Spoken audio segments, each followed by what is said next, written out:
Shoptalk is one of the largest commerce conferences in the world, bringing together thousands of founders, operators, and retail leaders who are actively building what comes next. Today's episode comes to you from the floor of Shoptalk Spring 2026 in Las Vegas, where I caught up with some of the sharpest operators and founders in retail. Let's get into it. All right, Dave Gulas back here at Shop Talk with Helena Shannon from Archive Digital. Hey, Helena. Hi. How's it going? It's going great. Yes. So you've been here at Shop Talk for 3 days now. 3 days now. Going hard. Going hard. So hard you practically lost my voice. Yeah, didn't want to do the interview, but I convinced you. You did. You convinced me. So here we are. So let's talk about Shop Talk. You have an agency that helps enterprise fashion brands implement commerce tools, correct? Commerce platforms, commerce tools. Not to be confused with commerce tools, the platform. Platforms. Okay. So why is it important for a company like yours to be at Shop Talk? So this is actually my 7th Shop Talk. So I've come here since 2018, and I've been on, I've always been on the agency side of the ecosystem, but we come because it's, one, important to be in front of our clients and potential clients, but also it's really important for partnerships. So I personally partner with Salesforce Commerce Cloud, so Salesforce's commerce platform, and then Scale Commerce Engine, which is a newer e-commerce platform that is very interesting and one to watch. But so much of what we do is about being with our partners and being in front of our partners and growing those partnerships so that we can bring their solutions to clients. Okay. And so as we mentioned earlier, you've been on the agency side for a while. You've been through 2 massive exits before you went on your own. You've been doing it about a year. Yep. So even in the last year, right, we've seen wild advancements in AI and how that has impacted retail. I mean, so how do you see it from your standpoint, where the industry is heading? Yeah, it's really, really interesting. So I might have a little bit of a controversial take, so bear with me. I personally believe as things get more AI first, we have to become more human. We can't lose our humanness. So I always say on the agency side, I'm in the services business. We are a service provider. We have to provide good customer service in everything we do. And that starts with me as the founder, the people I'm bringing onto my team, the people that are interacting with our clients every day. We might be enabled by AI, which is great, but we cannot lose that human touch. So on the agency side, the way we're thinking about it is, how do we develop faster? How do we bring on more senior resources that are really true technical experts that are enabled by AI to go faster and further? But the flip side of that is, and this is the controversial part, is there's so much hype about AI, but so many of the brands that we work with and that we see are still just doing the basics. So it feels like the void is between what's being talked about and what's actually being done is still very large. I love that take, right? First of all, the human, so enabled by AI, right? Because there's this, I'll call it a myth. That'll be my hot take. Okay. AI is going to take all the jobs and no one's going to have a job anymore.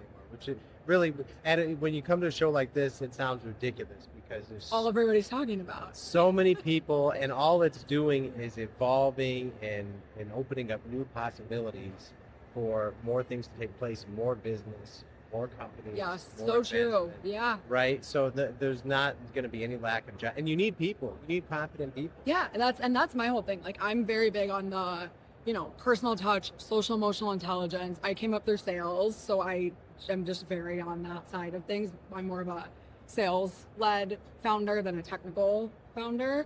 So I just think the social emotional intelligence is AI is never going to beat us on that. We have to bring that to the business that we run, that we build. That's never going away. And I think if you can do those things, you're always going to have a job. I love that. Okay, so if enterprise fashion brands are out here listening to this. Retail and fashion, but all retail. All retail, yeah. Okay. And why should they work with Archive Digital? Female founded, okay. Founder led, okay. Deep enterprise experience across most commerce platforms, but also because I feel very strongly about raising the next generation of leaders in e-commerce. Personally, with women, there's a lot of women exiting corporate right now. That's a whole kind of separate conversation, but I'm also seeing that there's a lot more female decision makers at brands too. And when we talk about retail and shop talk and this industry, women make 76% of purchasing decisions in households across America, and we are not serving that demographic. Oh, trust me. You don't have to tell the men that. Who drives the buying decisions? It's the Yes, women. it's the women of the household for sure. So I feel very strongly about being one of the only female-founded enterprise e-commerce agencies in the ecosystem. Okay, love that. And Helena, if people want to get in touch and learn more, how can they reach out to you? Helena Shannon on LinkedIn, Archive Digital, Helena at archivedigital.com, and that's ARKHIVE digital.com. Okay, Helena, thanks so much. Thank you. All right, Dave Gulas back here at Shop Talk. I'm with CJ Pinkham from CJ PC. Hey, CJ. Hey, how are you? Fantastic, fantastic. Okay, so we're here at Shop Talk, and AI is everywhere. It's everything. It's all anyone is talking about. And CJ, your company is also involved in AI, but in a very different way. It's interesting. So Beyond Fulfillment, our audience is all entrepreneurs, small business owners, founders, that type of thing. So can you just talk to the audience about what your company does? Absolutely. So CJPC serves really two very distinct audiences. The traditional larger company side, we work with them to audit their tech stacks and help their employees embrace it. We think of AI as an employee and people forward, right? We don't want people to get left behind. So how can we help them use it and adopt it? And then the part that really makes my heart sing is the small business side, right? I really want our small businesses across this country to compete and thrive against the big guys. So how can we help advise them as to what are all the things out there? How can they use them? How can they identify what's right for their business so that they can get rid of the busy work, make sure their employees know what they can get done, and focus on selling and growing? We don't want them to be overshadowed or left behind. Okay, and so, AI has really burst on the scene about 3 years ago now at this point, and it's certainly evolved fast over that past 3 years. But you're in the industry and you work in this every day. How is the average small business owner doing in terms of implementing and using AI? Yeah, that's a really great question. And I think it's all over the map. So I'm going to give you a couple of really good examples. I have somebody who, she likes to joke that she'll take out your liver with your eyes closed. Absolutely brilliant. She can't do her medical notes electronically, not even a little bit. She's absolutely lost. So she's kind of at the far end of the spectrum, right? She's a brilliant surgeon, but technology is just foreign to her, and she's in her early 30s. You'd think she'd do better than that, right? And then you have companies who, you've got like the grandpa who's owned the pizza shop for all his life. He's out there on Facebook, also to Tinder, and he's using all the things. He's using ChatGPT to figure out how to better improve his bio so he can get the ladies. Like it's really all over the map. But what I think is happening is there is this perception of it's scary. I don't know how to use it. And what I'm hearing a lot when I talk to small business owners is there's this real fear among their employees that if my boss, my manager starts asking me to do this, am I doing this and I'm going to be out of the job in 6 months? And so we really try to help them get past that. Yeah, and so it's funny, I hear that just in conversations with people just randomly where maybe they're not using AI or they're not all the way up on it and they think, oh, AI is going to take all the jobs. And it seems nothing could be further from the truth when you look at even the people I know that are really sprinting fast with AI now seem to be busier than ever because it's unlocking this whole new level of productivity and what's possible and what else they can do. So for the people that think that AI is coming for all the jobs, what would your message to them be? I would actually tell you to lean in. You're not wrong, right? I don't want people to be scared, but there are definitely companies who make decisions based on the bottom line and think, ooh, AI might help us save money. The companies that I am seeing succeeding and absolutely crushing it are the ones that lean in hard and get their employees to also lean in, because what they realize is that when they can free up the busy work from their staff, they actually give them time to think more, to innovate, to create new things that drive their business forward, and they're far more successful. So what I'd say is, if someone's coming to you and you have an opportunity, embrace it, learn it, and become the person who is the expert, because you are going to be valued and you're going to find ways to demonstrate value and really just find some fun again. Yeah, absolutely. Love that. Okay, and so let's talk about Shop Talk here for a minute. Why is it so important, particularly if you're in retail or even in the AI business, serving businesses like you are? Why is it so important to come to an event like Shop Talk? First and foremost, the people, right? I don't think I would have met you anywhere else. So you're always going to meet somebody different than you, someone with a different experience, different knowledge, and you can just learn an incredible amount. Also, there's just a wealth of new information and things. I'm a lifelong learner. I never want to stop learning. It's Vegas, so there's always something fun for Vegas. But what I would say is if you get the chance to come to Shoptalk, definitely come, walk the floor, and pick people that you would never think to talk to in a million years, even if they have nothing to do with what you do. Chances are you're actually going to learn more from those people because they have a completely different perspective and they're not biased by what you know. They're not jaded by what you've been exposed to in the industry. So it's a really great way to just expand the way you're thinking. Love that. Okay, and CJ, if people want to learn more about your company and how they can potentially utilize your services, what's the best way people can reach out to you online? Here, so you can visit cjpc-ai.com. We're also on LinkedIn, Facebook, and Instagram. I'd love to be on the other ones, but you guys don't want to see me there. So it's cjpc.collective. Okay, all right, we'll link all that in the show notes for everyone. CJ, thanks so much. Thank you, I appreciate it. All right, Dave Gulas back here at Shop Talk, and I'm with John from Teen Voice. Hey, John. How you doing? Fantastic. How about you? Great. So the name on your booth caught my eye, Teen Voice. So can you tell our listeners what your company does? Yeah, Teen Voice is a market research platform specifically focused on helping brands to understand how teens behave, how teens prefer to be spoken to, prefer to be recruited for any sort of campaign that they would be looking to do for a product or service offering. Yeah, talk about another language that we have to learn is how to speak to teenagers, right? Well, if you're trying to learn that language, you're already kind of behind. So really what we would advise with most of our countries are things not to do, right? You really don't want to try and speak the language in the same way as a teen because it's going to come across as inauthentic. We really try and keep the conversation with teens on a serious but not too serious level. Okay, and so how's the company do that? So we have a survey platform. It is a do-it-yourself tool that anybody could use to configure a short quantitative research program around specific demographics, specific geolocation, specific gender identity, however they want to configure the audience that they want to get to.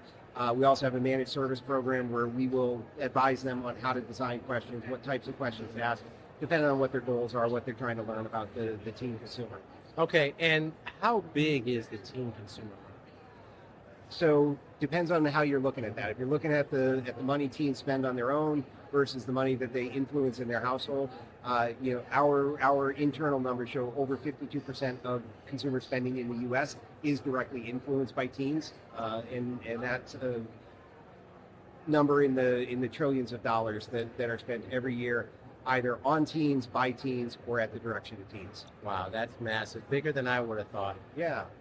Okay, and if people want to learn more about your company and how they can potentially work with you, what's the best way people can get in touch? Yeah, teenvoice.com. Go there. There's a talk to sales form you can fill out, reach anybody on our team.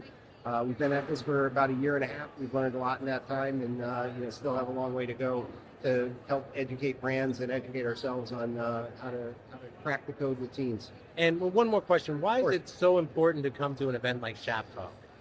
Shop Talk is interesting because the range of businesses here go from earlier stage startups like Teen Voice and a few that are surrounding us here in this Spark Innovation Hub, and the biggest brands in the world are here. And so you get a good cross section of the retail landscape in from a producer standpoint, from a delivery standpoint, and kind of the full gamut of everything retail. Okay. Love it here. All right, John, thanks so much. You got it. Thanks for talking. All right, back here at Shop Talk, I'm with Steven from the Food Channel. Hey, Steven. How are you? Fantastic. How about you? No, I can't complain. Okay, so the Food Channel just launched today, is that right? Well, officially we announced our partnership with the Los Angeles Times. The Food Channel was acquired by Amaze, which is a creator commerce platform of 14 million creators. They're the storefront for all the creators. They bought the Food Channel in fall, and then we put together a relaunch, which you're seeing is our new brand. And we partner with the Los Angeles Times because they're one of the most credible sources for food content in the world. And we are going to market, going to brands and saying, how can we help solve your problems using food content, and creators. And who doesn't love food, right? Everyone. You know why? We have to eat it. Yeah, and speaking of food, I mean, I go to a lot of trade shows. I'm telling you, the food here is fantastic. It's not bad. Yeah, It's not bad. I mean, it's actually really good. All right, so this is a really neat concept and how it all came together. So why is this what you're offering? Why is this going to be different than the typical tools that are out there for creators? Well, a lot of times brands go to creators and they say, hey, I want to solve my problem using your audience. Well, we're going to go to a brand and say, we want to solve your problem, create a format, and then invite creators to help us be a part of the solution, not relying on a creator to do something with their audience directly. We're going to basically aggregate their audience plus the LA Times audience and the Maze audience, put it on a very innovative new platform across all mediums, and solve the problem for a brand at exactly where it counts, whether it's a restaurant driving foot traffic or people buying products in store for retail. All that's going to be part of it. Okay.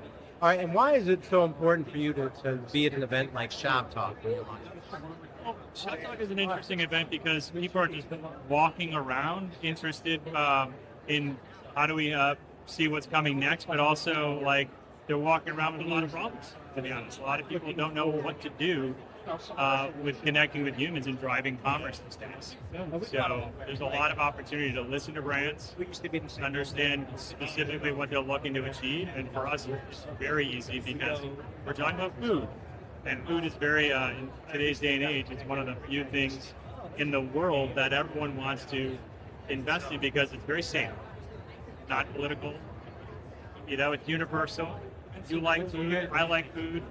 I don't care where you land in the political spectrum. We all like food. And for a brand, it's a very nice place to. So for me, it's fun to be able to put together stuff like that. Okay, all right. And if people want to learn more and get involved in a creator or a brand, what's the best way people can reach out to you? If you can take that QR code there, that would be really good. If you're a creator or a brand, that goes to either one of those. That? Or they can go to thefoodchannel.com. It's in the middle of a renovation, but that's what we're doing. And thanks for stopping by. Okay, all right. Thanks so much, Steven. Yeah, thanks.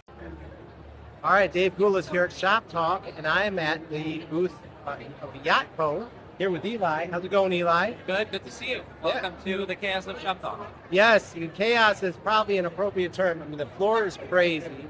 We just opened up. So many people here. So tell us, why do you guys come to Shop Talk? Shop Talk is, if you're in e-commerce, specifically in Shopify world, there is no better conference in terms of the density of people that you want to talk to. I feel like I know more people here than my local coffee shop. Like everyone from brand side to SaaS side is here every year. So there's no better place if you want to. If you're an e-com as a brand or a tech vendor, this is the place to be. Okay, this is the place to be. And I'm seeing already AI is everything. Yes. Everything this year. So, I mean, what's your take on how AI is really revolutionized e-commerce just over the last year? I think you're seeing like the kind of traditional AI layer where you just throw a ChatGPT wrapper on top of something and throw it into all your tooling as is bygone. I think that's last year already. This year you're seeing a lot more agentic stuff. You're seeing vendors that are starting to think of, can I create agents to help you do the work? Similar to what brand side people are doing with Claude, with MCPs and all that. You're seeing a lot more MCPs in general, brands that are opening up APIs, letting people kind of like query their data, et cetera, et cetera. But I think you're seeing, I mean, it was the buzzword. It's been the buzzword last year. It's everywhere, and you can double click and see in each particular vendor how much AI is actually here. But it's here. It's clear. And for someone that's deep in this industry, how do you see this changing or growing e-commerce like in the coming years? I think the phase one was whatever you can do with a team of 10, you can now do with a team of 1. So it's helping brands get more profitable, which was always the problem in e-com, especially over the last few years. You're seeing a massive adjustment between the tariffs and cost of shipping and CAC costs. You're seeing a massive adjustment in what brands can spend.